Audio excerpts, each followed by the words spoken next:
Okay, I think you should move a little back to the other side again. No, no, now the opposite.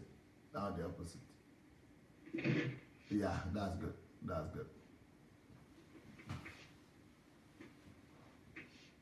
Okay, hello everybody. Sunday Adelaja here, Kiev, Ukraine. Fatimo, Foreign, Bumigbero, Tony, Olobayo, Tuli, Basi Intia, Paul Oriade, Raphael, Bashir, Rebecca. Welcome, welcome everyone. We are going to have a very, very interesting, very, very intense period of fellowship with Victor today. One of the most important topics, I think, that we will ever address, because, you know, this is one of the plagues and the troubles or the problems plaguing our beloved nation, Nigeria. Nigeria is suffering because, unfortunately, the culture there is a culture that does not give room to development. And one of this culture that does not give room to development is what we are going to be addressing today, is the culture of silence. So how did you come across this culture of silence, and how did you become aware of it? Did you become aware of it in Nigeria? Because when I was in Nigeria, I was not aware of it, for example. I was just thinking everything is okay. I've always believed that Nigeria has one of the most dynamic press and media in the world, and I think they do when it comes to media. But then, when it comes to the everyday life with the people of the land, I've discovered that, especially in the church, I think it is even more of a culture in the church nowadays than in the culture itself. Maybe the culture too, but the culture of silence, or the plague of silence. That's what we are going to be talking about with you today. Yeah, when did you first realize it that we are in trouble? Well, I think for me it became clearer during my university days. In Europe or in Nigeria? In Europe. In Nigeria, everyone was conformed. So, I mean, the standard was, okay, who wants to be in trouble? So just like me, you didn't see it as a big problem in Nigeria? Well, it wasn't something I paid attention to. I was also very egocentric and wanted to just keep my own head. Okay. I didn't want to be the one to speak out and now be in trouble in Nigeria. Okay. But when I came to Europe, somehow I just lost my fears, and I was speaking, and that was how I started my own activism, because my activism started basically in Europe, although I had traces of it in Nigeria, but I could only do that on a low key. But when I started in Europe, and I began to see the way people are and how they respond towards, in fact, the things I do. So they support me once I bring results, but through the process, they are never there.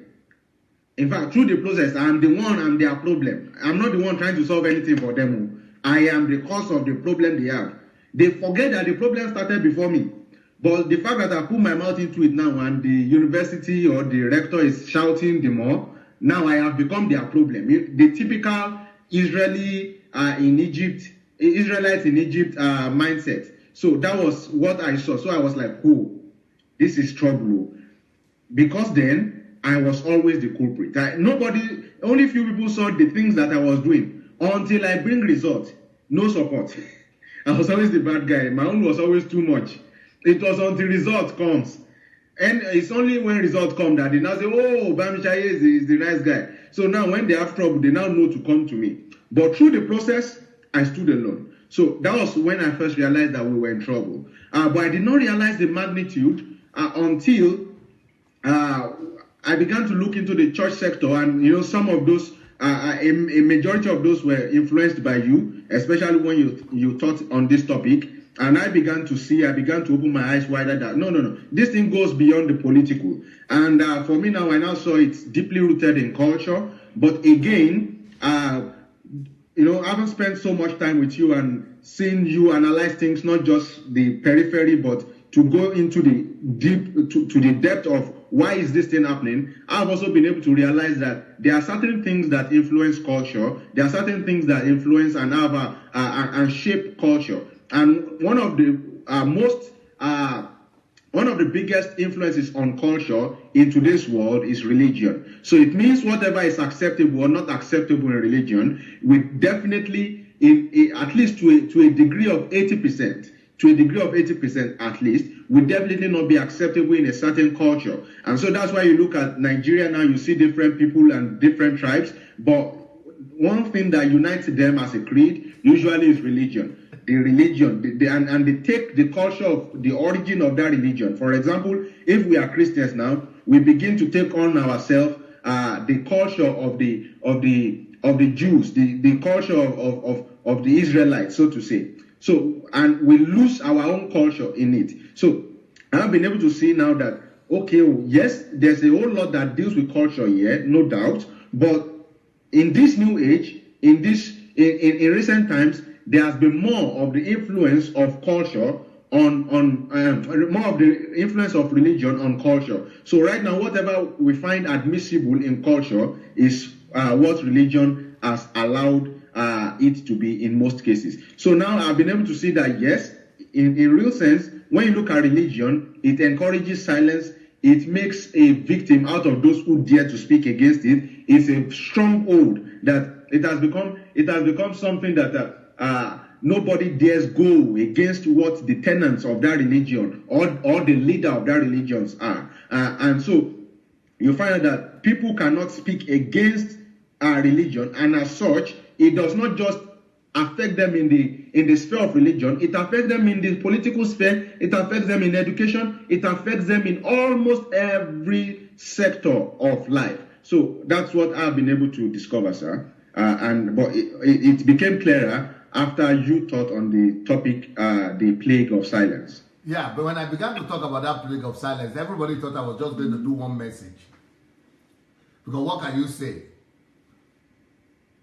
Yeah, when you were doing this, and I said something during one of the episodes, sir. Yes. I said there's a difference between speaking and talking. So Nigerians are used to talking that they hardly speak. Yes. So that informs the general expectation that people were just expecting you to just talk. Okay. So, but when you were done with it, then all of us now realize that, okay, this plague of silence is even only just the beginning of so many things to come. And so those who couldn't take it then, when you now started other series like syncretism, others, then they now know that now you are not talking, you are speaking to the very soul of these anomalies. You are speaking to the very essence of those who are slaves to this system. You are speaking to the very soul of the people who have been put under subjudice, who have been trampled upon by religion, who have been stepped upon by this very big cancer called religion. Mountain, yes. Yes. Who have been buried in the ignorance of religion. So it was now getting clear then that, this man is not just talking. It's not just those who will do 2 minutes, 5 minutes speech and then forget about it. This man means business. So it's not just another opportunist trying to make some noise.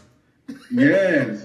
and that was clear, not just because you detailed everything about plague of silence. You gave examples. You showed different scenarios. You showed different climes and different environments. You showed how it works and how plague of silence affected the generation, how plague of silence affected a particular continent, how plague of silence affected the whole world order. You showed that clearly. And you showed again how plague of silence affects even the homes, how plague of silence affects upbringing and the psychology of people growing up. My psychiatry professor once told me that all of us are a product of our childhood victimization. Everything we went through in childhood, we are a product of our childhood pains. So, everything we went through that pained us in childhood, was what brought us up until now. So when you now talked about the influence of this plague of silence on homes, the fact that children are not encouraged to speak, to air their opinion, and now then it affects their psychology. And much later, in fact, because I was working on my own books, which will be out very soon, and I was doing a chapter there on questions, and I was able to recall your question, your series on plague of silence, and there I gave how, for example, sir, the Nigerian University now today, Nigerian University, what they are doing is a mass production of people who are suffering from the plague of silence. The Nigerian University will not allow you have a dissenting opinion. The Nigerian University will not allow you a different opinion to what they are doing. The Nigerian University will not allow you protest. You dare protest. You have an opinion that is different from what the VC has like this. You are going to be rusticated. So who are the future leaders that they are producing? Exactly. So now, when they are now producing these people in mass who cannot even air an opinion, then they are now wondering why their salary is never increased.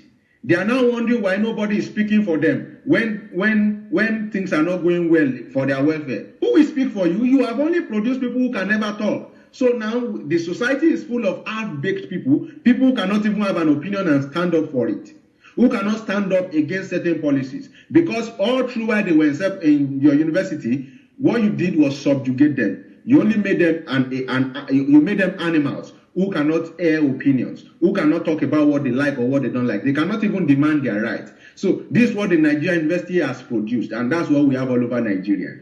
That's a bigger problem, because then the people who have been cowed like that and who have been amputated like that, they will never be able to build an effective, competitive society. That is exactly what has happened to us in Nigeria. You remember in the days of Gani Faweyimi, when the educational system was all right, when the student union government was still vibrant. You remember those days, when students can say no to a military government. Now we are in a democratic environment. Even the student union cannot say pimp. They've been manhandled, they've been bamboozled, they've been subjugated, they've been repressed and depressed and oppressed, that they don't even have a voice. So now they produced a generation of students who have grown up to be citizens who have no voice. And who have no voice. But having no voice is one thing, but having no initiative is even worse. Because if they have been cowed like that, it means that even their ability to think critically will be questioned. Yeah, because they will never attempt it. They will think, what's the need? To what end? Eventually. So now we've been able to produce people who actually cannot use their mind, who cannot reason. You're very right in that sense. And if you are not reasoning and thinking, there are only two evidences of education. You remember I mentioned it one time. Well, education will go a whole lot ways. Education is like an euphemism. What I would think is that, what I would say in that sense, I'm saying you are being nice by even linking it to education. The basis of it is being human. Yeah, okay. The basis of it is being human, because it is the cortex. It's the cortex that separates human beings from animals. Yes. So when we cannot analyze, when we cannot think critically and form opinions with empirical evidence and substantial facts, yes, then we are not better than animals. That's so true, because the only thing that differentiates us from animals is our thinking faculty. So if you don't think, then you are just a biomass. Yes, sir. Yes. So if we succeed in raising up a generation that we have succeeded in silencing, that we think we succeeded, but really we aborted our future, because a generation of people that don't question is a generation that don't think, and a generation of people that don't think, the only possession they have is body and instinct. And if the only thing you possess is instinct and body, then you are not human enough to be able to even produce or to bring about development and civilization. Yes, sir. And that's why we can have leaders like, bad leaders like Adolf Hitler say, what a good thing it is for governments to have a people that do not think. Because they will always be repressed. always be repressed. And so a whole country will be turned to a slave plantation, just like the church. Concentration camps. Yeah, which yes, sir. the churches have succeeded. Production units. So the only thing they will be doing is waking up, going to farm, produce, going to factory, produce, come back home. They will have no life. They will only be cogs in the wheels of production and nothing more. And nothing more. And that's why a wise man once said, find out who you are not allowed to criticize. Then you will realize the slave of who you have always been. So the church is playing a very destructive role in that sense. Wow. The church as religion is one that now has overbearing influence on every other sector. For instance, one would think that this only happens, what I explained about universities only happens in public schools. So we may even be thinking that, okay, let us exempt the church. The church universities are doing better. But I tell you, sir, the university that the churches are building in Nigeria, they are worse. They are so worse. They are worse off.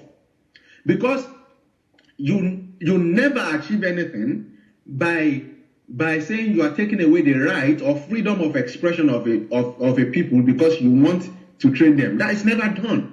Because you never know the extent of your training unless they have the capacity to express themselves.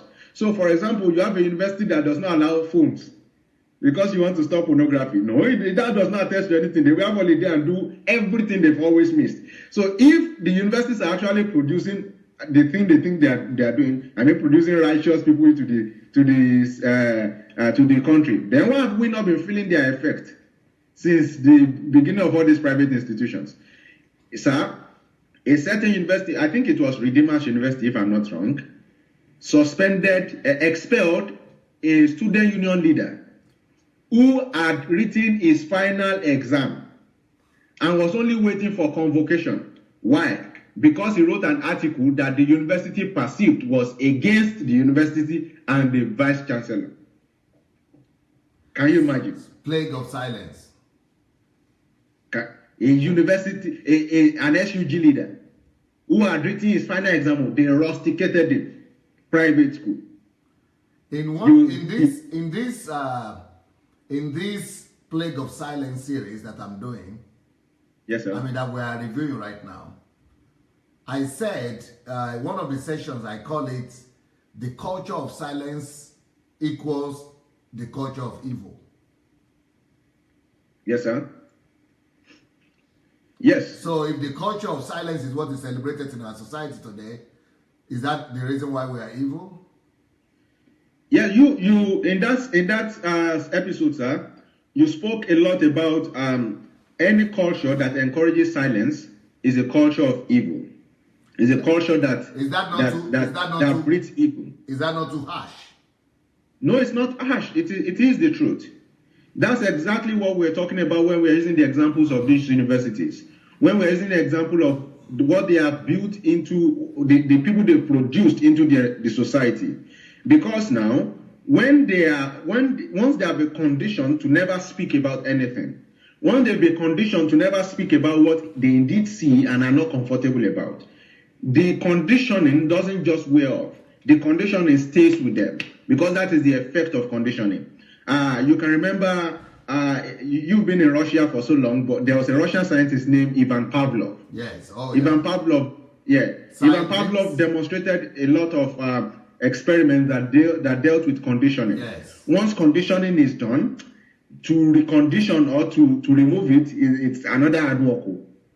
So that's why everything you are doing now is meeting some sort of resistance. It's a lifelong struggle to recondition. Another lifelong process. Because, for instance, if you want to make a dog salivate at the sound of a bell, all you need to do is bring food, it salivates. So every time you bring food, ring a bell, then it already associates it in its head that once a bell is being rung, then the food is coming. So it starts salivating. Yeah. The same model works for human beings, and that's what we call positive and negative reinforcement, especially when we're talking about child development and training children. There are certain things we reinforce them, we beat them that don't do it. So once that happens in Nigeria university and educational system, where reinforcement ought to take place. Don't forget that the whole essence of going to university is not just to get education.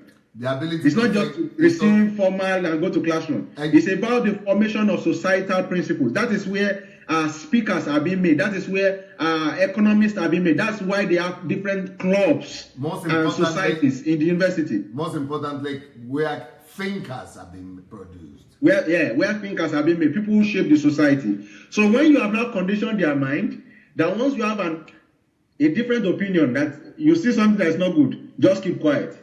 Now, when these guys get to the society, that is exactly what they are going to do. And if you don't question things in society, progress is impossible. It's just impossible. Because decadence will be the order of the day. Because there will be no one person to stand against decadence. There will be no one person bold enough to say, no, enough is enough. Because everybody they've been trained to just keep quiet. So now evil will triumph in that society. Because if you look at, let's go back to one of the quotes you used in starting this series, yes, which was that of Edmund Burke. Edmund Burke, yeah. The only thing needed for the He said the only thing necessary for the triumph of evil, yes, is for good men to do nothing. So good men who do nothing are good men in art who have been conditioned to keep silent. So they are good. And they have been produced. Their being good doesn't benefit anybody. Who does your good benefit? And that's why a man once said that good people don't always make good leaders. So you can have this guy is very nice, who is nice, but he's going to be a disaster to the country if he ever leads. Because being good is only in your heart. It doesn't go beyond your heart. Being proactive, being active, being a man of a working conscience, being alive to society, being alive to the needs of others is another different thing. A lot of men are good. They are just good within their space. They are so good that they are of no good to anybody. Yeah, because the only people who create and cause a difference and a change are people who act, who speak out, and express their opinions. Yes, sir. And that's why Martin Luther King said, sir, that the ultimate tragedy is not the oppression and cruelty by bad people, but the silence over that by good people. Yes, sir. So you find out that these climes, these cultures that encourages silence, that say don't talk, and sometimes you also in that series you drew the line, the very thin line between love and silence, because we live in a society and homes and families where we are seeing traits and things that are going wrong. People who could eventually become rapists. We have already seen the signs that this guy, the way he's going, the way he's not controlling his libido, he could be a rapist. We have already seen the signs that the way this guy is stealing little things from home, he could be a thief. We have already seen the signs that the way this guy is not responding to situations in normal way, this guy could end up being a serial killer or at the end of the day, or somebody bad to the environment. But you know what? Because we love him too much. We love him too much. We are very good, so we love him too much. We keep quiet. And this is the place where, for example, you spoke about rapes, for example, by relatives. Rapes by relatives. So I love my brother-in-law so much that he has raped, for example, my daughter. So I don't want to say anything. So automatically, what you've done to that lady or to that guy who was raped is that talking is bad. So even he will continue in that fashion because he was a victim who experienced silence when he actually needed someone to speak for him. So not just that, you're also at the risk of producing somebody who will be very bad to the community. Because he thinks, if someone does this and gets away with it, then I could as well do it. I'm also a victim myself. So that's why a lot of perpetrators were once victims themselves. And that's why in today's world, a lot of people who have become gay, among the guys, many of them were raped by men.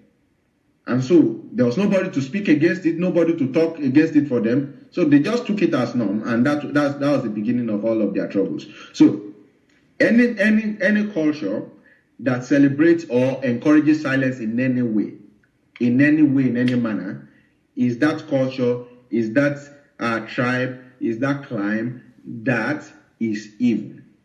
Because to be evil does not mean you are the one in the act. In fact, sir, when gangs of thieves wants to steal, they have a chain that surrounds them. The chain of number one, the person who will give them the information, the people who will plan it, the people who will execute the plan.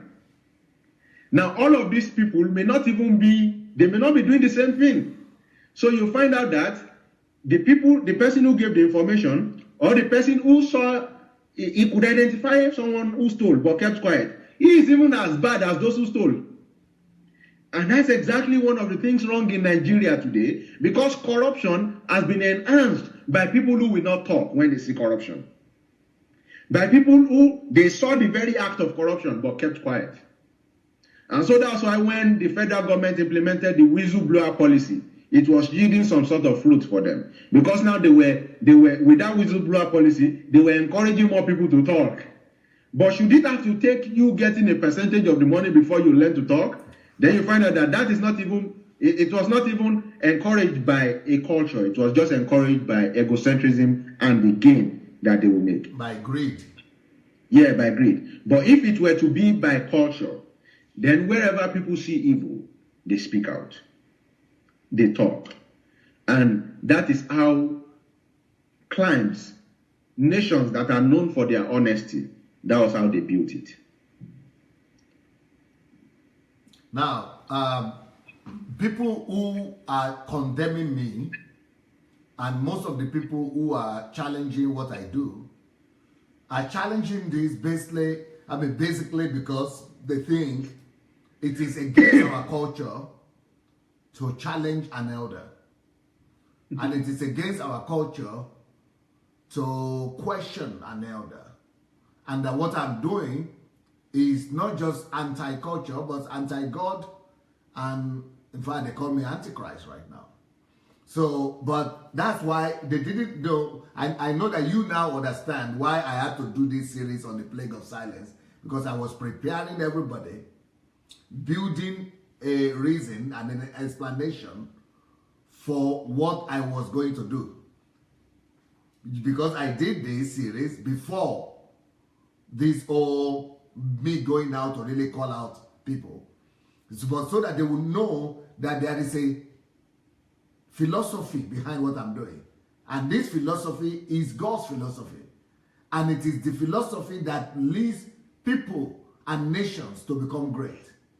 And that there is a reason for my madness. And there is an explanation about it. It's not just that I've lost my mind.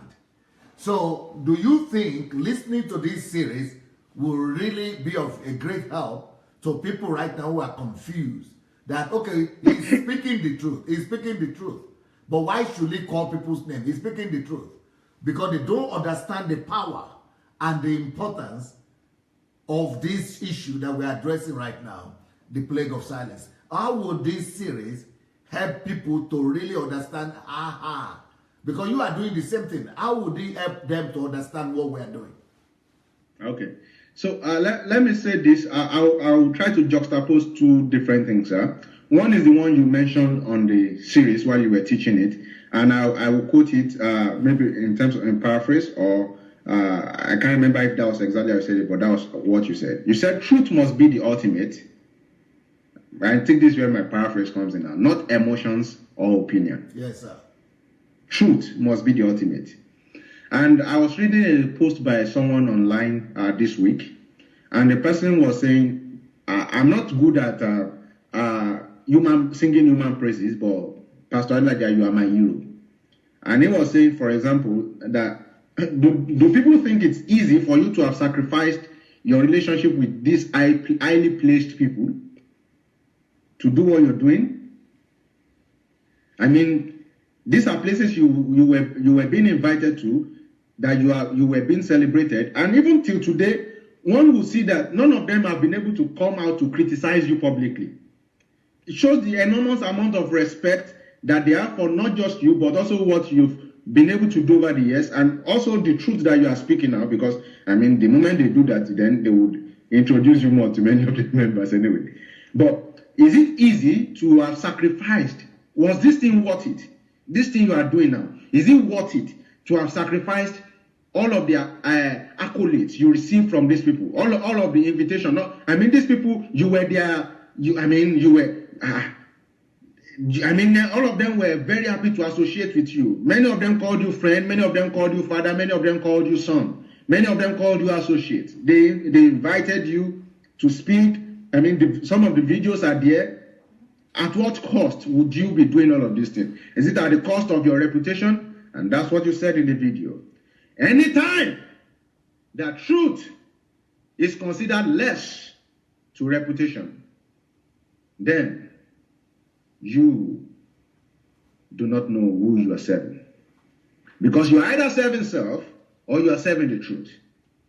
So truth must always be above reputation. Truth must always be above people's opinion of you. Truth must always be above what you feel per time. And so if the truth is what you stand for, if the truth is what you speak, it doesn't matter what you lose. It doesn't matter whose connection you lose. Posterity will always reward you. God will be very proud of you. And that's what you did. You chose the side of truth. And so God is standing by you. And even though the circumstance, the environment does not show that so many people are with you, but you know that in reality, you have the majority on your side. Even though you may be surrounded like Elisha was by so many enemies and their soldiers, but you know, because you can see that many are there that are with you now. Because the forces on the side of truth so many times are invisible, but they are always there. And so you chose to rather stay on the side of truth. You chose to stay with truth rather than human accolades. You chose to stay with truth rather than to be building some sort of reputation for yourself. You chose to stay with the truth rather than receiving their gifts and their recognition. You chose to stay with the truth. And so the truth is what matters. And in different series, you showed other people who had done the same thing like you, and those who refused to do it. And the difference was glaring. The difference was glaring. So, sir, what you said is that truth must be the ultimate. And so now, this must be the reference point for everybody who is seeing what you are doing now. And I have had conversations with a lot of people too. They're like, okay, but why are you doing this? Why are you doing that? I'm saying, okay, I said, I don't criticize the people's lives. Everything I do, and the same thing with you, sir, because I saw that from you first, is that the videos you show, it was not you that uploaded them. The videos you show, they were not private meetings. Even if they were things that were influencing the lives of other people. These were public pronouncements that was going to shape the life of at least 1 million people who have listened to it or will listen to it. So these were public stuff that were shaping the environment, that was shaping the society. And you saw this and you said, I'm teaching this, but the best way people will know is by showing them what they have also been taught. If you don't show them in clear terms, they will not know it. So, and someone is saying, but why do you have to show them? Then my question to those people are, which is more important? What are you protecting? The truth or the person who is being used, who we are using as the example to show what is not truth? So if you are protecting the truth, then you will not care about personality. But it seems to me that so many of these people, you are more interested in the ego of your pastor than in the truth. But what will set people free is not the ego of your pastor.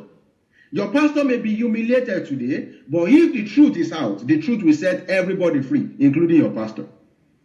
Because we've seen a lot of people who have been humiliated by government and forces that are against them, but the truth brought them out. The truth set them free. Even if they had to die for it, but the freedom they enjoyed in their death was even bigger. We've seen that in the case of Martin Luther King, sir. Okay, that guy stood for the truth, and even though he died, even though he was assassinated, even though he was not liked by those people he stood against, the truth today makes him and puts him in the ranks of people, the greatest to ever live in America. even though he never occupied the presidential office. The truth elevated him. The truth set him free. And now he's living at the pinnacle of history. So the truth must always be important. We must always consider the truth. The question I would ask anybody is, what Pastor Sunday is teaching, is it true? If we can answer that, then forget the method. Because when you are saying is the method, people have different ways they approach things.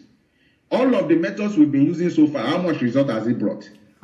Then a wise man said it is idiocy, it is stupid, it is foolish to keep doing something the same way and expecting a different result. The man said it is lunacy, it is craziness. I mean, it is madness that we keep doing the same thing with the same method and we expect a different result. Every revolution that has taken place in history did not take place on a subtle note, did not take place by people doing jeneke or massaging the ego of the oppressor. No, they took place by a resolution. People were resolute and stood for something. So this is so method, but what we should be very concerned about is what is teaching. Is it true? If it's true, then let truth be the supremacy, not the ego that is being bruised or the feathers that are being ruffled. But what about why will you think our generation and our even Christians have lost the value of the truth? People don't know that the truth is paramount anymore. People might still be thinking the truth is absolute. People might even still be thinking the truth is universal, but very few people even consider or live their life by the standard of the truth being paramount to every other thing, including their own personal gains. It's like personal gain has been elevated above the truth. So why is it that people could be Christians or so-called Christians and not be aware of the importance and the supremacy of the truth? Why? Is it because people don't preach about it? Or is it because, is it not popular? Is it a rare concept or a message? Help me out in that one. Yes, sir. So I think science can explain that, sir. There's something called, especially in psychiatry and those who know neurology and psychology in any way of those, or those who have studied anthropology in some sort, they understand something called epicritical living and hypocritical or subcortex living. So epicritical is also like cortical living. So the cortex, as I've explained earlier, is only the cortex that can recognize truth, because it is the cortex that deals with ethics and behavior and what is right or what is not. So only the cortex can recognize truth. Only the cortex can recognize ideals. When we're talking about morals, only the cortex does that. Only the cortex recognizes that. Now, when it comes to instincts, not truth now, just instincts, that is subcortical. Every other thing below the cortex can do that. So why is it that people do not understand or realize the paramountness of truth? It is because, by and large, the people you see as humans on the street today are in the real sense, and in most cases, they are not humans. These are people who have been dehumanized. And so by what we call the theory of use and disuse, the cortical structure is not working. So they are only living on the basis of animals, on the basis of instinct, on the basis of just response and reactions to things. So they cannot necessarily recognize truth when it is being spoken. So not to talk less about the fact that it is what is paramount. So, and that is what you find out, that this is what religion keeps doing. It keeps dehumanizing people. Now, in the religious concept, how does this work? God created man. Then he created man in his own image and gave man dominion over everything, but not over man. God never asked man to dominate man. So in the religious context, there's a man now who has now come to dominate other men in the name of calling himself bishop, in the name of calling himself GO, in the name of calling himself apostle, in the name of calling himself whatsoever title. So every other man are worshiping that one man. Every other man are submitted to that same man. Every other man are being subjugated to to pay obeisance to that one man. So anything that makes any man go underneath another man means that he has been placed to the level of not being man. So he has been dehumanized, because the only man left in this case is the man who all of them are under. So that is the structure that religion brings these days, that there is God and an assistant God or a sub-God who is a man, and then there are men. But in real case, what has happened is that there is now a God and there is a man, because the best of men is a man. And so there is a man and others are just animals. Really? How do I know this? The Bible says, and God breathed into man and he became a living soul. So for every man who is not a living soul, he is not better than an animal. He is not better than an animal, because animals too, they breathe.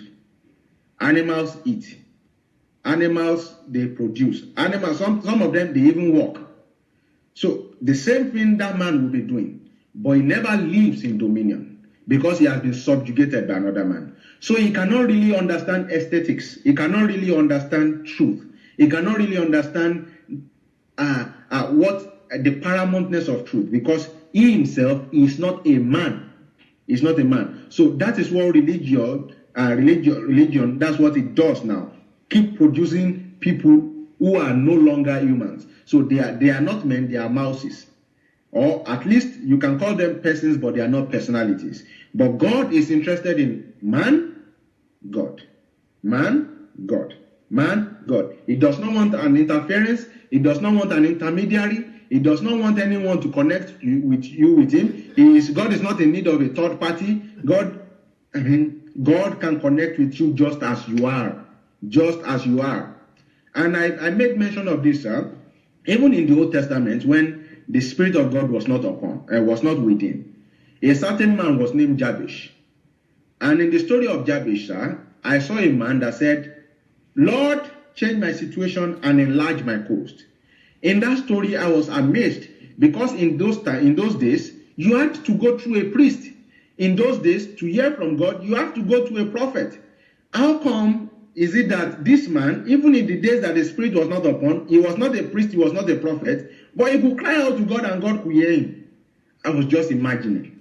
Then how much more those of us who are in this age, not to know that God is already in us, God has made us men because he has created us in his image, and nobody is better than you. Nobody can relate with God better than you. God is not interested in hearing anybody better than you.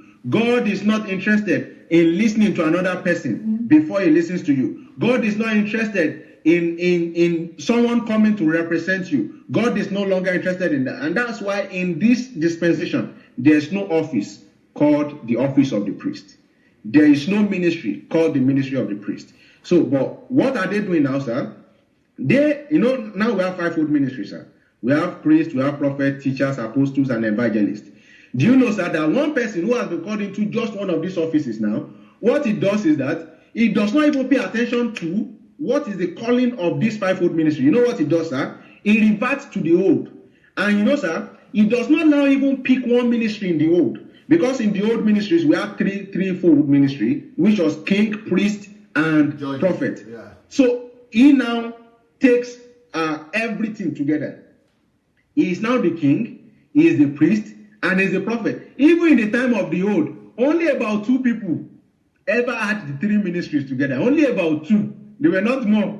So this guy now becomes the king of the people. He becomes their prophet. He becomes their priest. Now, what does a prophet do? A prophet hears from God and gives to the people. So the people never hear from God directly. Those were the days when they were not men, because God was not dwelling in them. Now, what does a priest do? A priest hear from the people and present it to God. Those were the days when men could not access God. They were not men. They were just living on earth because God was not relating with them. What does a king do? A king gloats over the people. And that was why God was opposed initially to the idea of Israel having a king, because God directly wanted to be their king. That's why God never wanted Israel to have a king, because God never supported the idea of a man being king over another man. But when they said they wanted it, and know that God does not force anything over men on earth, He gave it to them. So in this age now, you now have people who have been called to one ministry in the fivefold ministry, who are now taking over the threefolds. So now what they have done, when you do that, is that you lord over the people, you never let them have direct access to God. In the general sense, to bring everything down, what you've just successfully done is dehumanize them. But you know what, sir? Just like Isaiah said, chapter 60. He says, for Zion's sake, I will not keep silent.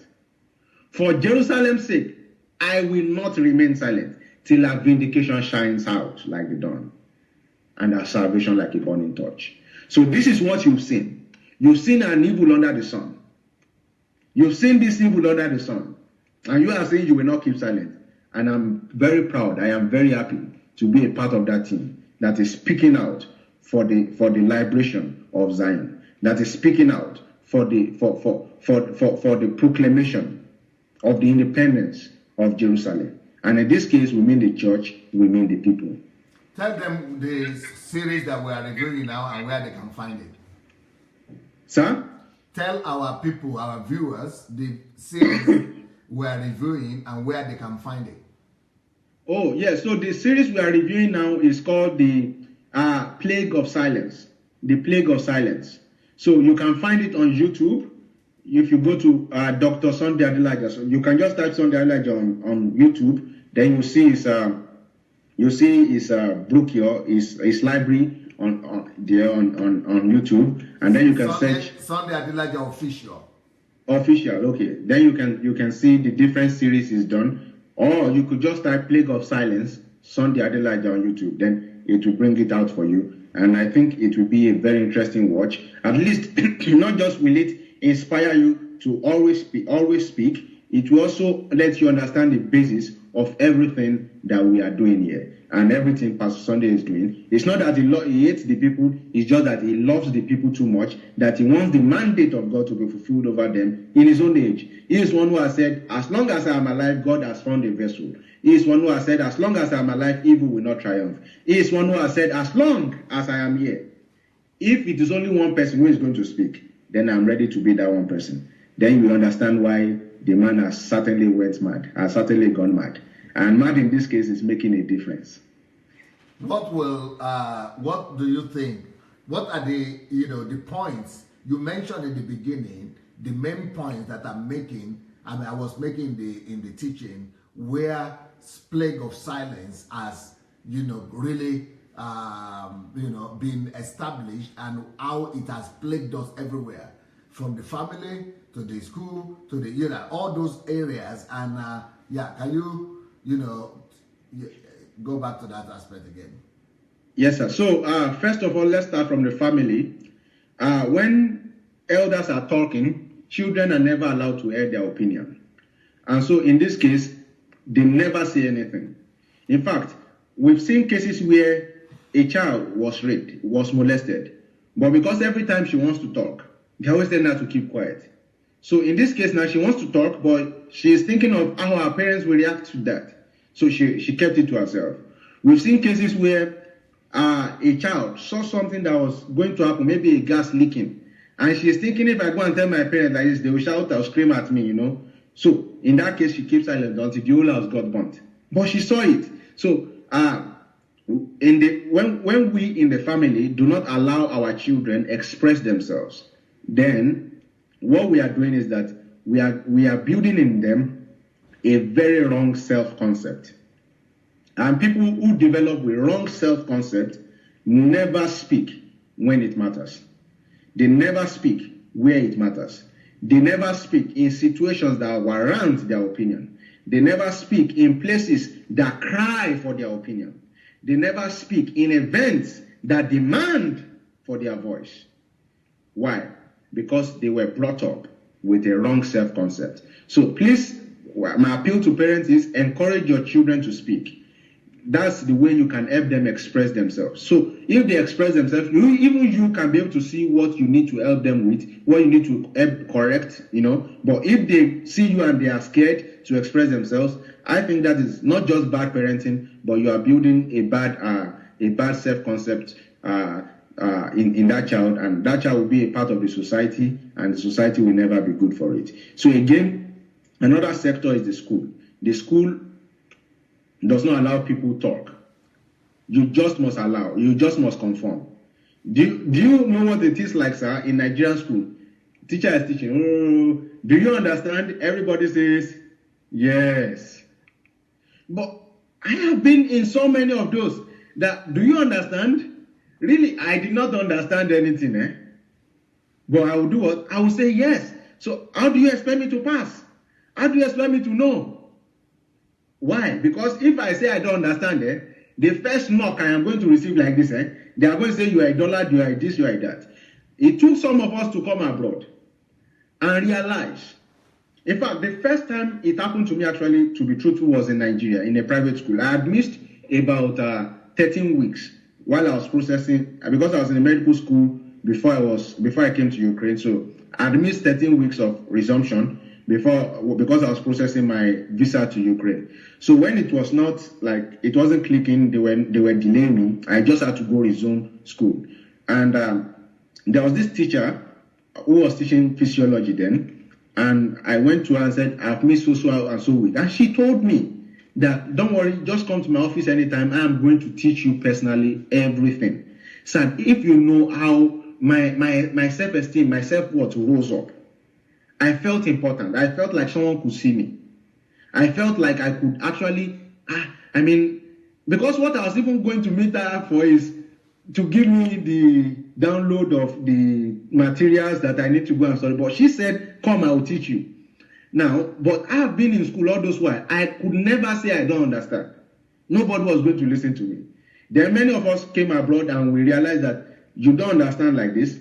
It's either the teacher takes time to explain to you or just tells you to wait behind after the lesson and explain to you. You have a different opinion, you can raise up your hand here abroad. You can raise up your hand and say, sir, I disagree.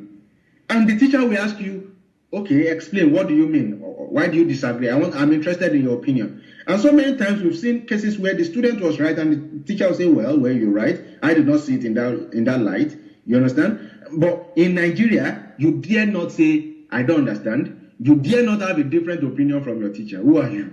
So this has now brewed and raised people in the society who cannot hear dissenting voices, who cannot share differing opinions, who cannot speak against what they do not accept and what they do not like. So that's another sector. Another sector is in entertainment industry, and now you'll be seeing something like Me Too, and there's a movement called Me Too in the entertainment industry, and especially in Hollywood, and this is where most ladies are speaking against sexual harassment. But you find out that for so long, that industry was suffering from what we are talking about now, the plague of silence. A lot of women have been molested and sexually assaulted, and they could not speak for ages. But now, they are speaking. They are realizing that you must talk. And we've had people of high profile who have been disgraced out of office because of this thing. But imagine for how long the culture continued. That as a woman, before you can get a role, you have to sleep with the director. But it should not be like that. Your talent should be the same. And this culture of silence has also affected, the women most especially. If not for the fact that many people now have taken feminism to a whole different dimension, I tell you that all of us should be feminists. We should all be feminists. Because what does feminism in its own essence mean? It means people are standing against the culture of silence that has gagged women for so long, that has put women behind the back seat of development, that has relegated the importance of women. But really, women are just, the only difference is gender, because the soul, the spirit has no gender. It's only this body that has gender. A woman could be as strong-willed as a man. A woman could have the same or even a better emotional intelligence as a man. So it's the whole concept of feminism is speaking also against the plague of silence that have put them in the background for too long. That we've thought and we've all of us have agreed to it that the role of women is domestic. How shallow can we be? And the only reason why we are that shallow, or we've come to be that shallow, is because the plague of silence in that instant went for too long. And that is why we must keep speaking, we must keep talking about these things. We must keep talking about these things. What and about the again, the religious sector. In church? Sir? In church? Yeah, the religious sector. One of the most abused phrases is, thou shalt not touch the anointed. Touch not my anointed and do my prophet no harm. Now you see, with such statement, you see, for me, I see a process of dehumanizing. Because what they have basically told you with that statement is that you are not anointed and you are a second-class citizen. Subhuman. Yeah, you are second class. You are not up to that. But there's only one class of human, and that is human. So when they tell you that you are not in that level, that means you are not human at all. And so the question will be, who is the anointed? But I read in the prophecy of Joel that in the last days I will pour out my spirit upon all flesh. I read in the New Testament that greater is he that is in me than he that is in the world. I read that you are a peculiar people, a royal priesthood, a chosen generation. I read somewhere in Peter's, 2 Peter chapter 1, verse 3, that we have been called to be a partaker of the divine nature. So, excuse me, who are you talking about? Who is the anointed now? Is he you? You have missed it. Because the anointing was never monopolized for one man or a set of people. The anointing is for all. God has anointed every man to his own sphere of influence.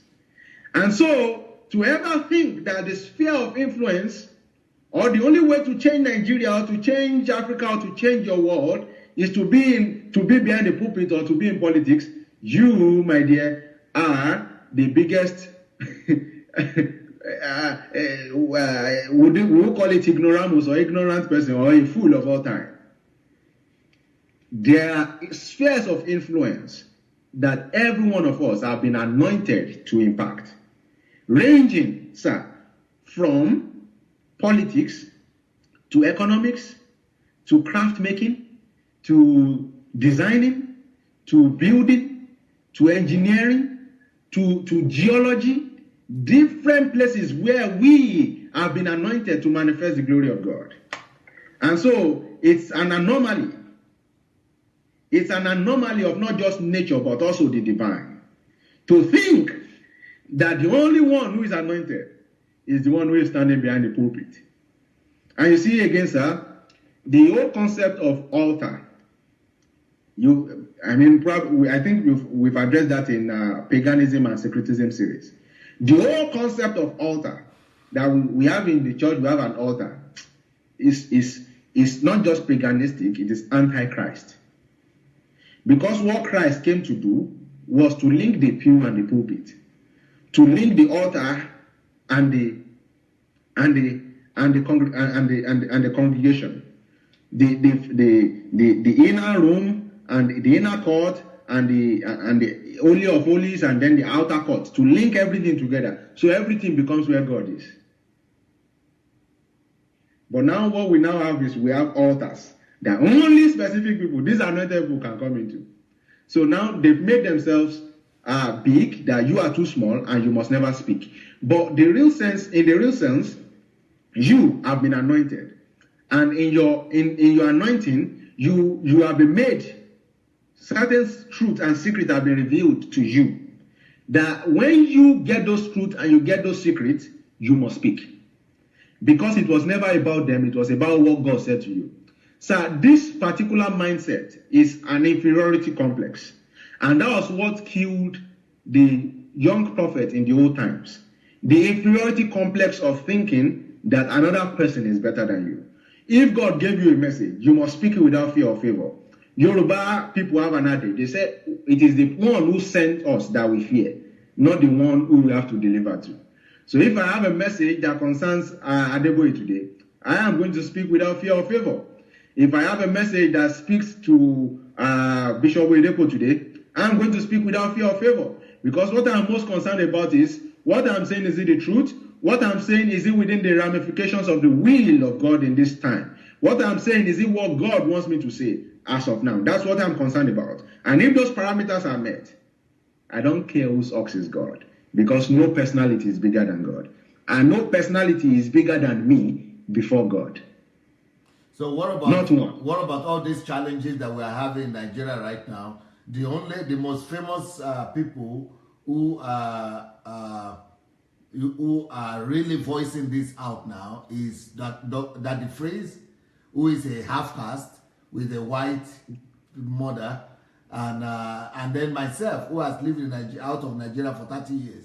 But even the Nigerians who are outside of Nigeria, but you don't hear their voice so tall and so high back in Nigeria, especially the 150 million Nigerians back at home. Everybody is silent, especially against this evil that is being perpetrated in the churches. So is that how strong the plague of silence in our churches? Yeah, the plague of silence is so strong in a country like Nigeria. I mean, that's what all of us were born into, and only a few of us have been able to break loose. And so gradually, our people will get into it. And like you've highlighted, many of these people, they fear religious leaders, and so we hardly speak against these people. They fear political leaders, and so we hardly speak against these people. And those who don't even fear these people, they fear consequences of their actions, because the truth becomes that you can speak the truth and die. You can be humiliated for the truth you speak. But the question will be, what do you fear more? The absence of truth or your life? So those who have made impact, those who have been recorded in history to have made impact, are those who who did not fear unto death. They've got to elevate the truth higher than their lives. Because until you find a truth to die for, then there's no reason to live. Until you found something worth dying for, a truth, a mission worth dying for, then living is useless. There's no need to live. So the calling now that we have is to liberate our people. And everyone who has been liberated, the mark of your liberation is that you also are going to liberate another person. Because what is the use of your liberation if you are still sitting in captivity and not liberating other people? So the plague of silence is so strong in Nigeria, sir. And it's just that this is a new wave, this is a new revolution. And we have come to that stage, sir, that when truth is activated, it prevails. So the truth is growing mightily in Nigeria. It's going to different corners. Yes, there are going to be some resistance, and we are seeing them. I believe we've not seen the last of them. But the truth is going to prevail, because the truth always produces after its kind. And no matter how long, there's a Yoruba saying that says, even if light travels for 20 years, the truth will catch up. Yeah, the truth will catch up. Someone like you, Victor, Anu, and other people on DSA family, I think this might be the most vocal people right now, right? Apart from a few atheists that are also speaking out loud. You know, the disciples of Daddy Freeze, maybe, and then DSA family people are the people who are really confronting the plague of silence, to the best of my knowledge. I don't know, maybe there are more people there, but most people who are talking Nigeria are just talking politics and are doing populism instead of actually exposing the evil of this plague of silence in the society and in religious circles in particular. So you say the truth will always give birth to its kind. The truth will always give birth to its kind. And the beauty about enlightenment, sir, is that when people are enlightened, it may take a while, because everything is in stages of development. But when there's a certain man who has been enlightened and does not fear unto death to run with that vision of his enlightenment, he's always going to influence. And we've seen that in Martin Luther King. We've seen that in this Indian man, Mahatma Gandhi. We've seen that in Mandela. People who held on to certain truths and ran with it. Yes, it may take ages, it may take time, but the truths will prevail. Yeah, a lot of people are raising their voices. We have been enlightened by the truth, and so we can do no other. We just can do no other. This is what we stand upon. A lot of people say they are missing Mayowa already. Yeah, Mayowa is a voice. Because Mayowa is so fearless, and she has no, she's not trying to be diplomatic. She just says it as it is. Mayowa is that one person who went at her work with the mindset of, I have nothing to lose, nothing else to lose. So I'm already dead. So you can't kill me. So there's a saying that says, he who is down fears no fall.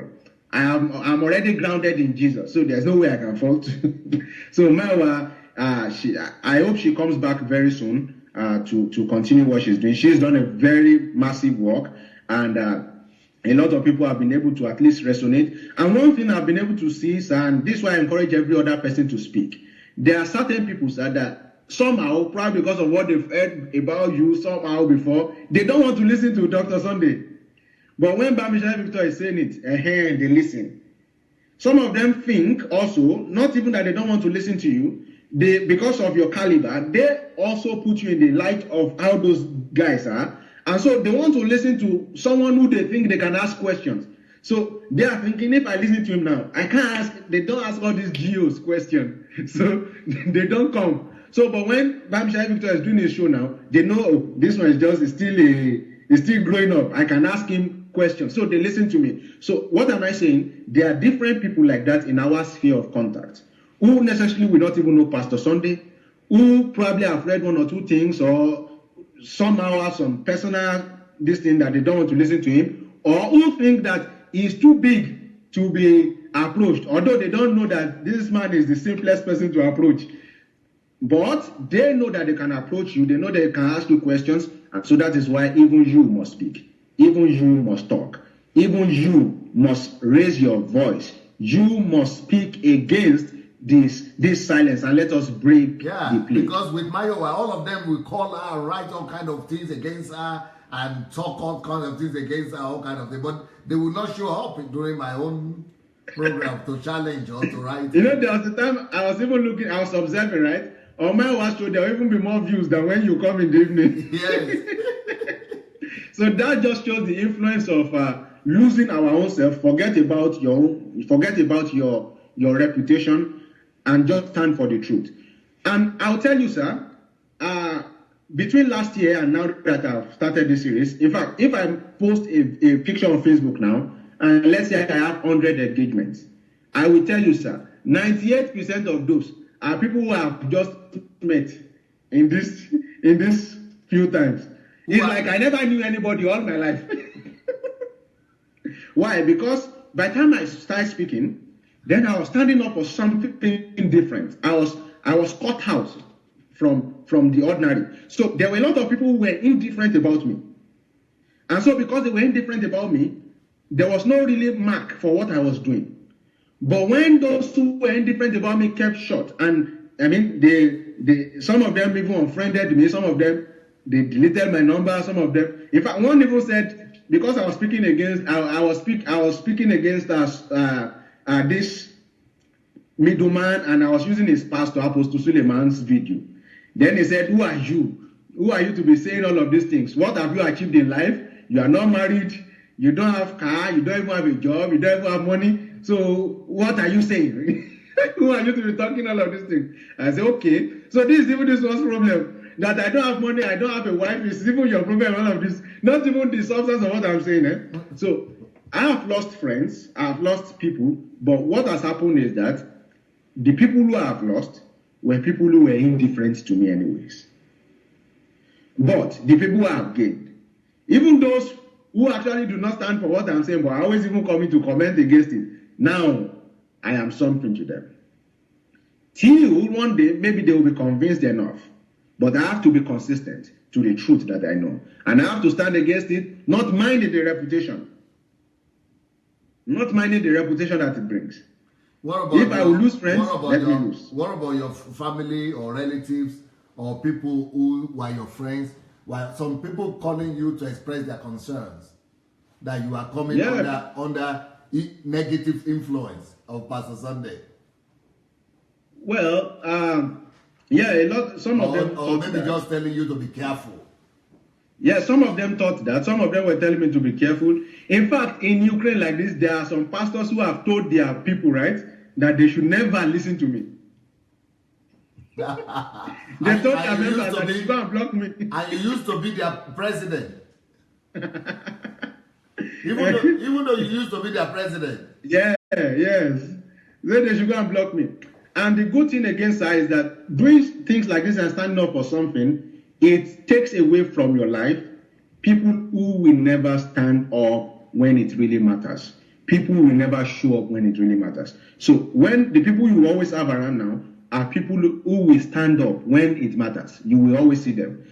And there are quite a number of people who write me and say, I want you to mentor me, I want you to do this. And within the first 5 sentences, I'm always telling them, I'm not sure you are going to stay. Especially the religious ones. Saying, I'm not sure you are going to stay. I'm not sure you are going to stay. And I've been proved right at least for 60% of the time. Only about 40% of them actually eventually stay. Some of them, it's after the first 2 this thing. When I'm confronting their religious mindset, I say, man of God, I think I need to think about this thing. Okay, so I said, okay. I knew you were not going to stay. So you're only surprising me. The only surprise I'm going to have is if you actually stay. So, but because I know what I'm going to do, what I'm doing to restore you back to the settings of manhood that you ought to have, is going to be very difficult for you to unlearn those things that you've always known. But so, people don't know that you only start the statement you made that it's like you never knew anybody before. It's like I'm telling you, and the reason is because when you overcome the plague of silence in your life and you begin to stand for something that you are ready to die for, that is when you begin to live.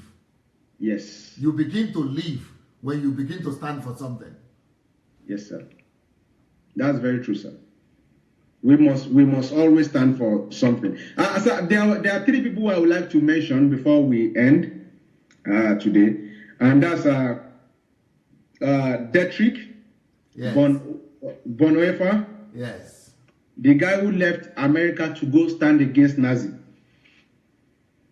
He left his comfort. I mean, this guy was doing so well. I mean, he was already doing very well for himself. But he saw what was going wrong in his own country. And he went and he was teaching against all of those. He was teaching against all of those.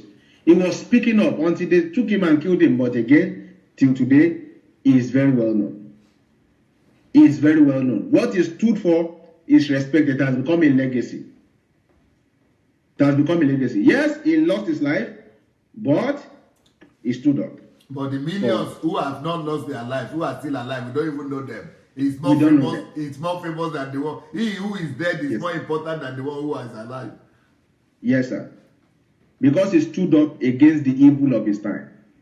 Another person who I found very instructive, sir, I will make his quote, sir, in a paraphrased statement. He says, first they came for the socialist. I did not speak up because I was not a socialist. Then they came for the Jews. I did not speak up because I was not a Jew. They came for the capitalist. I did not speak up because I was not a capitalist. They came, he was just mentioning different people they came for. And he did not speak up because it did not belong to their category. He said, then they came for me.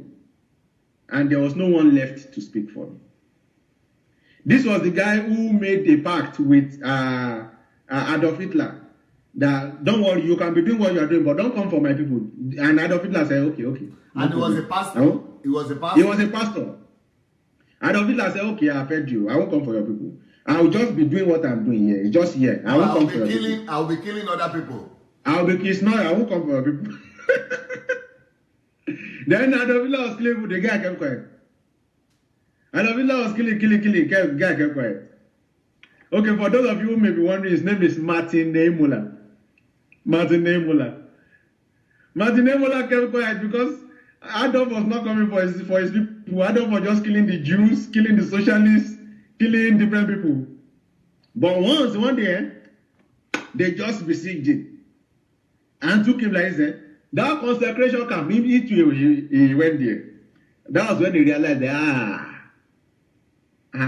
I've made a mistake. Then this is what he says. He says, I find myself wondering about that too. When they asked him why he supported the Nazi. He says, I find myself wondering about that too. I wonder about it as much as I regret it. Still, it is true that Hitler betrayed me. I had an audience with him as a representative of the Protestant church shortly before he became chancellor in 1932. Hitler promised me on his word of honor to protect the church and not to issue any anti-church laws.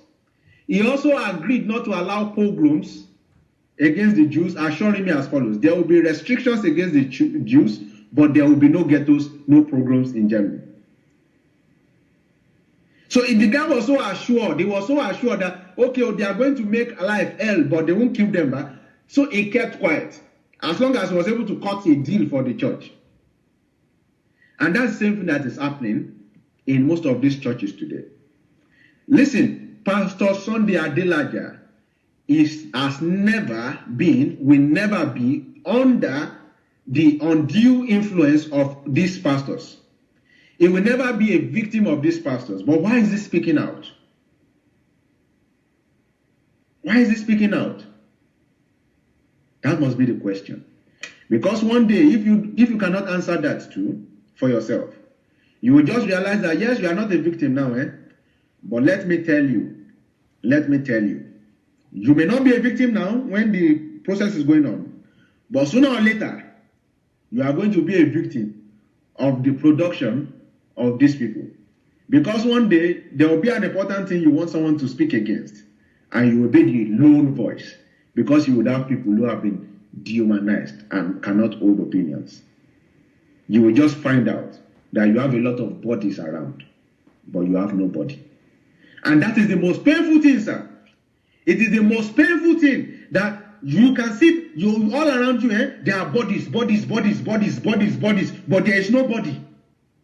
So it is very painful that you can count, this is this person, but when for what actually matters, there is nobody. And that is what happens when you refuse to speak when it does matter. Because very soon you will have a lot of bodies around you, but there will be nobody around you. So that's why you must speak. You must speak up for the love of the people. You must speak up for the love of God. You must speak up because that is what God expects you to do, to be an agent of liberation to your world. And that's what Scripture says, that the earnest expectations of the creature awaited the manifestations of the sons of God. So we who are the sons of God are those who have been sent to manifest, so that these ones can be delivered into the glorious liberty of the sons of God. So I, who now have a good self-concept as a son of God, how dare I not speak? How dare I keep quiet? How dare I remain silent?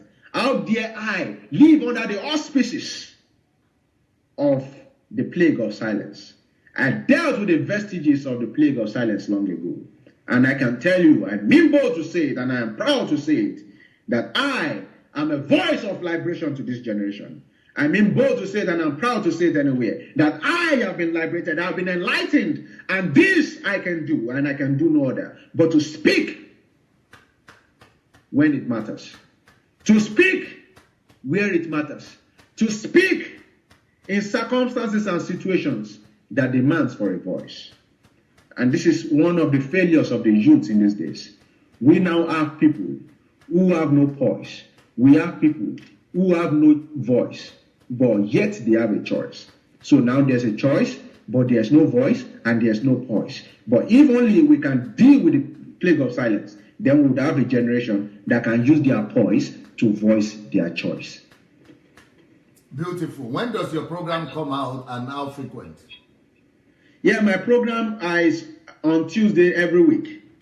So at least we are still running the series what is it on why. Yeah, what's the series? The series we are running now is why Nigeria must urgently stand against our religious leaders. But very soon, probably next month. Do you show videos? Yes, I show videos where it matters. Okay. I show videos to explain my point. Okay. But from probably next month, I will start a series on my book called Rebirth.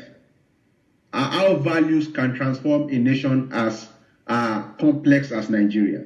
So I'm going to start that will be from next month, though, in April, where I will start showing different aspects of that book and show you in clear terms videos how Nigeria can be rebirthed, how Nigeria can be regenerated. And you will see what is wrong. I will show you the anomalies. I will show you what contributes to it. And I will show you exactly what needs to be done. Because once I realized after reading your book, Nigeria and the Leadership Question, and after applying your principle of going in depth, I feel like I can solve the problem of any country in the world. And so I started with Nigeria. Especially Nigeria. Yeah, so I started with Nigeria, and I started with the value systems. Very soon, I'm going to go into economics, but that's not now. Maybe that will be for next year. I'll go into economics, and I will also study how and show exactly the models in the Nigerian context. Although I know you have written books on it, but I'm going to study and conceptualize it for myself. Maybe I can bring out a vetoism out of that. So how do people find you? People can find me on Facebook. Bamisaye Victor is my name on Facebook. I think my picture is quite idiosyncratic, so you can just recognize it when you see it. So Bamisaye Victor on Facebook, and I'm also on Twitter. I'm on Instagram. I'm on almost all the social media. So I'm quite social media friendly. So you can find me now. Almost anywhere. Just write my name, Bamisaye Victor. Thank you so much, Victor. Now, for those people who are watching, you have probably admired Victor, and I want to give you a chance to grow yourself and to remake yourself, to repackage yourself, and to recreate your life by joining my free mentorship program. I started this free mentorship program for everybody. I know how much it's an internet thing. It's an online free mentorship program. That kind of mentorship program is costing my friend John Maxwell is doing it for $5,000, and Mountain of Fire in Nigeria is doing it every session. Every program is 300 and something pounds. So a lot of people are taking money for it, but we are doing it for free. It's an opportunity for you to recreate yourself and understand and redefine your Christianity, and get the junks and and detox yourself. So the way to join the mentorship program is to go to www.sundayadelajablog.com/mentorship. sundayadelajablog.com/mentorship. And for those of you who want to join the Nigerian movement, the Nigerian transformation movement, you need to go to the same blog, sundayadelajablog.com/Nigeria. And for those of you who want to come here for the HMT in April, is sundayadelajablog.com/visit. Then for those of you who want to get my books, is sundayadelajablog.com/books. And let me talking about the books, let me talk to you about a few of the books that will really help you out. This book here is called Your Greatness is Proportional. Crisis makes demand. Value your crisis. This book will help you to turn your crisis into profit. The next book here is one of the most popular books for Africans and Christians. It's called When to Pray, When Not to Pray, When to Stop Praying. When to pray, when not to pray, when to stop praying. Then our problem in Nigeria and Africans is a thinking problem. That's our problem. We have switched our brains off. Thinking problem. So that's why I wrote this book. Rid yourself of shallow-mindedness. Rid yourself of shallow-mindedness. Create solution for your world. So this book will help you to begin to learn to think. For people who are in ministry, pastors or just Christians, for Christians, this book, Pastor Face Your Calling, would allow you to set yourself free from the bondage of religiosity that they have placed upon you. This book is how to get deliverance from the religiosity. This is deliverance from religion here. It will set you free. You know, the people tell you face your calling, stay in church. This book is the answer for you, especially for pastors and every minister.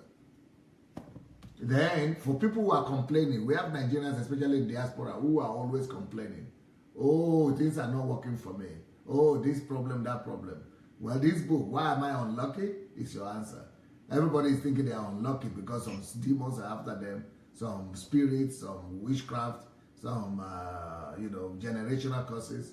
Well, get the book and find your answer. This is another answer right here. The mountain of ignorance. The mountain of ignorance. This is the big, big problem that we have in our continent. And we need to surmount that mountain of ignorance. And then, finally, how to build, how to transform and build a civilized nation. This is the biggest book I've written yet in English. How to build and transform, how to transform and build a civilized nation. This is for if you really have a burden for your country, if you want to change your country, this is the book for you. Then, only God can save Nigeria. What a myth. It's a myth to think that only God can save any country. Get it to know how to save your country. Well, in the next 30 minutes, I'm supposed to come back and do a live broadcast and with a new series, the Gospel of Prosperity, the Prosperity Gospel, and the God of Mammon. Have you been able to listen to this new series? I followed a little, sir. You followed it? I followed. Okay. Yeah. But you'll be here this weekend, eh? Yeah, I'll be here on Saturday. Is that when we are doing Dear Doctor? Yeah, we have Dear Doctor Sunday and Saturday. On Saturday. All right. Thank you. Yeah, and this time next week we also have Dear Doctor Sunday. On Thursday. Yeah, this time next week. Thursday next week. Okay. Well, you've done so well. The Plague of Silence. You know, people have not been watching that. People don't even know what to expect from it. People don't even know what it is. Yeah, they don't know what it's inside. I think people should go back and watch it. People should go back and watch it. And I would like to end with this quote from Martin Luther King. He said, there comes a time when silence is betrayal. And I would add to this myself that silence gives consent not just to the act, but also to its continuity. So if we keep silent, we are not just encouraging what is happening, we are also saying it should continue. So, and at that point, silence has become betrayal. And so you can find out that you are betraying a whole nation. You are betraying a whole generation by your silence. Well, the way to get the program is to go to YouTube. Yes. YouTube, and just write Sunday Adelaja Official. When you get there, go to the home page. You can stream down and you get to the Plague of Silence. Or just go to YouTube and write Sunday Adelaja Plague of Silence, and you will see, you will see the whole series there. Or just write series Plague of Silence series. Then the whole thing will come out for you. Well, Victor, you've done so well. I'm sure you will read the comments and people will tell you, you will read through there, that this topic is you've really given it justice. Yes. Because this one, I personally think that every Nigerian must listen to this topic. Every Nigerian. Because until we overcome the Plague of Silence, we are going nowhere. Thank you so much. I will see you in 30 minutes. God bless. All right, I'll see you.